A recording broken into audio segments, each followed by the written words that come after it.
बिस्मिल्लाहिर्रहमानिर्रहीम। Dear 9th class, हमारा आज का जो टॉपिक है वो है relationship of biology with other sciences, यानी बियोलॉजी का दूसरे साइंसी इल्म से क्या ताल्लुक़ होता है।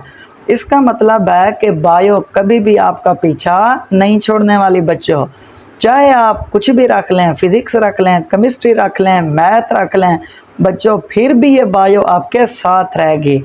आज के लेक्चर में हम यही पढ़ने वाले हैं कि आप बायो से अपनी जान नहीं छुड़वा सकते।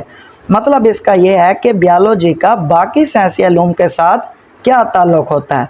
ये जो लेक्चर है ये लॉन्ग क्वेश्चन के लिहाज से बहुत ही अहम क्वेश्चन है, इसलिए आप बच्चों ने इसे स्किप बिल्कुल नहीं करना और ये वीडियो आखिर तक ज़रूर देखनी है।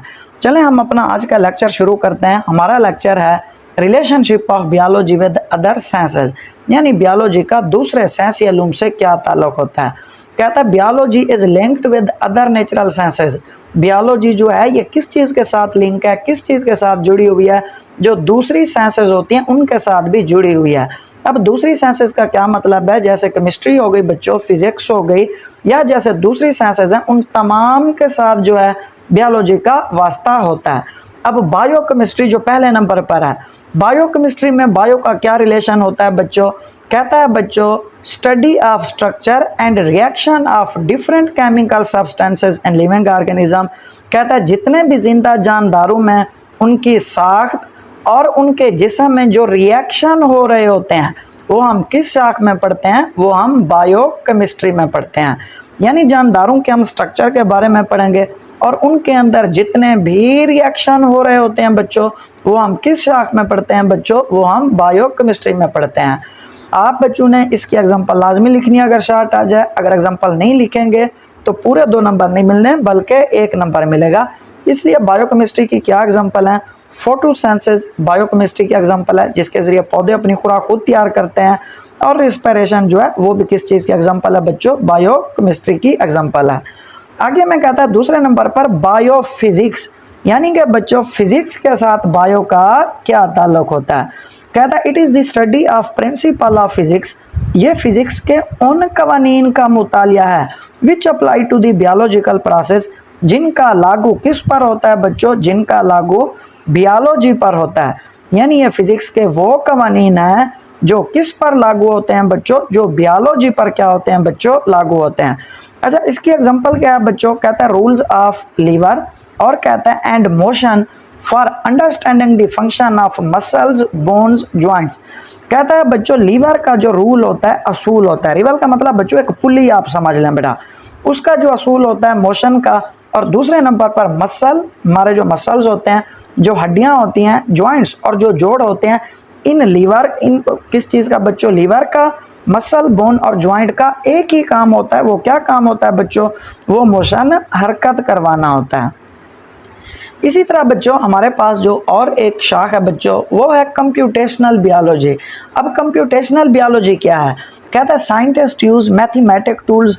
इसमें जो साइंसदान होते हैं वो मैथमेटिक्स टूल इस्तेमाल करते हैं। Algorithms and computer simulations.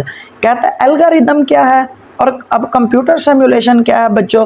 कहता है एल्गोरिदम और जो सिमुलेशन है ये किस चीज़ में शामिल होते हैं, इन्वॉल्व्स इन दी एनालाइजिंग बियोलॉजिकल डेटा। ये किसी भी बियोलॉजिकल डेटा का तज्जिया करते हैं। किस तरह एनालाइजिंग करते हैं बच्चों, किस तरह तज्जिया करते हैं। कहता है sequence of amino acid, amino acid की जो तरतीब होती है, और प्रोटीन, और जो प्रोटीन की तरतीब होती है ये हमें कौन बताता है बच्चों, ये एल्गोरिदम्स और कंप्यूटर सिमुलेशन हमें बताते हैं बच्चों। याद रखना बच्चों जो अमाइनो एसिड होते हैं ये एक हमारी बॉडी में ख़ास तरतीब से होते हैं। अगर एक भी अमाइनो एसिड अपनी जगह से डिस्प्लेस हो जाए तो हमारी बॉडी जो है बच्चों वो नॉर्मल काम नहीं करते। ये एनालाइज कौन करता है किसी अमाइनो एसिड जो है प्रॉपर सीक्वेंस में है या नहीं है बच्चों, वो एल्गोरिदम्स एंड कंप्यूटर सिमुलेशन में से क्या किया जाता है बच्चों, इस सीक्वेंस को स्टडी किया जाता है। आगे जो हमारे पास एक शाख है बच्चों वो है बायोजियोग्राफी बेटा। अब बायोजियोग्राफी बच्चों क्या है, कहता है distribution of living organism in the different regions of the world. कहता है दुनिया के मुख्तलिफ रीजन्स में, दुनिया के मुख्तलिफ इलाकों में जो मुख्तलिफ जानदारों की तकसीम होती है बच्चों, उसे हम नाम देते हैं बायो जियोग्राफी का। अब आप इसको इस तरह समझ सकते हैं बच्चों कि जो सर्द इलाके होते हैं, जैसे बच्चों यूरोप हो गया या जैसे लंदन हो गया, जहाँ पर मौसम सर्द होता है वहाँ पर मुख्तलिफ जानदार होते हैं उन कंट्रीज़ में, और जहाँ पर गर्म मौसम होता है वहाँ पर मुख्तलिफ जानदार रहते हैं। आगे बच्चों हमें क्या कहता है बेटा, आगे हम बायोजियोग्राफी में क्या पढ़ते हैं, कहता है influence of climate change on the distribution of organism studied. कहता है बच्चों जो मौसम होता है इसका जो असर होता है वो भी जानदारों की तकसीम पर बहुत ज़्यादा क्या होता है बच्चों, असरअंदाज होता है। नेक्स्ट जो हमारे पास एक ब्रांच है वो है बच्चों बायोस्टैटिस्टिक।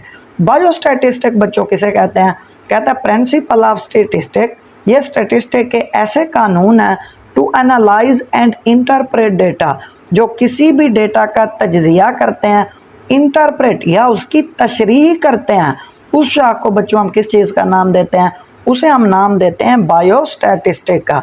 आगे कहता है बच्चों ये किस चीज़ के रिलेटेड होता है, कहता है it is related to living organism. इसका वास्ता जो होता है वो जानदार चीज़ों के साथ होता है। Crucial role in biological research, ये किस चीज़ में अहम किरदार अदा करती है बच्चों, ये बायोलॉजिकल रिसर्च तहकीक में बहुत अहम काम करती है। हेल्थ केयर, सेहत के ख्याल से भी बहुत ज़्यादा ये अहम होती है। पब्लिक हेल्थ और अवामी सेहत के लिहाज से भी बच्चों ये क्या करती है, अपना रोल प्ले करती है बेटा। अच्छा बच्चों आगे जो हमारे पास है बच्चों वो हमारे पास है बायोटेक्नोलॉजी बच्चों।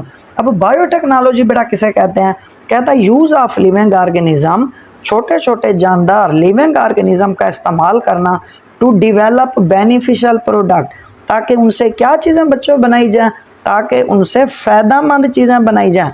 यहाँ पर जो बच्चों लिविंग ऑर्गेनिज्म है ये माइक्रो ऑर्गेनिज्म होते हैं। कौन से माइक्रो ऑर्गेनिज्म हो सकते हैं बच्चों, बैक्टीरिया हो सकता है बच्चों, वायरस हो सकता है, और इसी तरह दूसरे फंजाई वगैरह भी हो सकते हैं।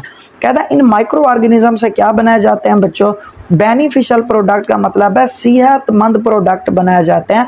इस ब्रांच को हम क्या नाम देते हैं, बायोटेक्नोलॉजी का नाम देते हैं। कहता है biologist use bacteria for the production of insulin to treat diabetic patients बच्चों।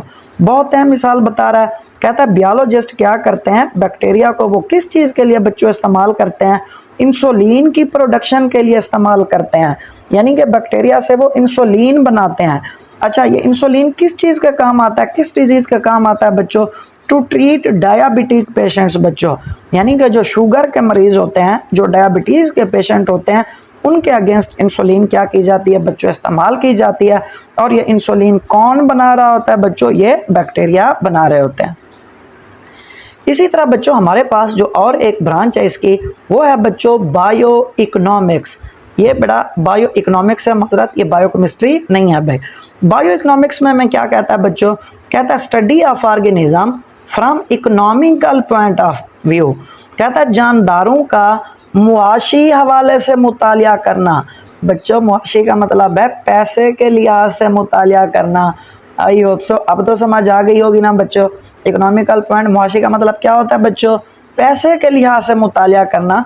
उसे हम किस चीज़ का नाम देते हैं बच्चों, उसे हम नाम देते हैं बायो इकोनॉमिक्स का। कहता है इसमें साइंटिस्ट करते क्या हैं बच्चों, scientist calculate the cost and profit of biological project. कहता है जो भी साइंटिस्ट साइंसदान बायोलॉजिकल प्रोजेक्ट रोल प्ले कर रहे होते हैं उसमें वो किस चीज़ का हिसाब किताब लगाते हैं, कहता है कैलकुलेट दी कॉस्ट, यानी उस प्रोजेक्ट पर लागत कितनी हुई है बच्चों, एंड प्रॉफिट और उससे फ़ायदा कितना हुआ है। मिसाल के तौर पर बच्चों आप ये समझ लें कि कोई प्रोजेक्ट है, अगर उस पर 1 लाख जो है कॉस्ट आई है, लागत यानी 1 लाख खर्च हुआ और फिर वो कितनी सेल हुआ, प्रोजेक्ट से मुनाफा हुआ। अगर 2 लाख में बच्चों वो प्रोजेक्ट सेल हुआ तो मतलब कॉस्ट 1 लाख थी तो 2 लाख का सेल हुआ है, 1 लाख जो हो गया इस तरह क्या हो गया, प्रॉफिट हो गया, फ़ायदा पहुंचा। यानी कि जो खर्चा लग रहा है किसी प्रोजेक्ट पर और जो प्रॉफिट फ़ायदा हासिल हो रहा है वो हम किस शाख में पढ़ते हैं बच्चों, वो बायो इकोनॉमिक्स में पढ़ते हैं। कहता है production of new variety of crops. Bio economics में बच्चों किस चीज़ की प्रोडक्शन की जाती है, फसलों की नई नई वैरायटी की भी बच्चों क्या की जाती है, प्रोडक्शन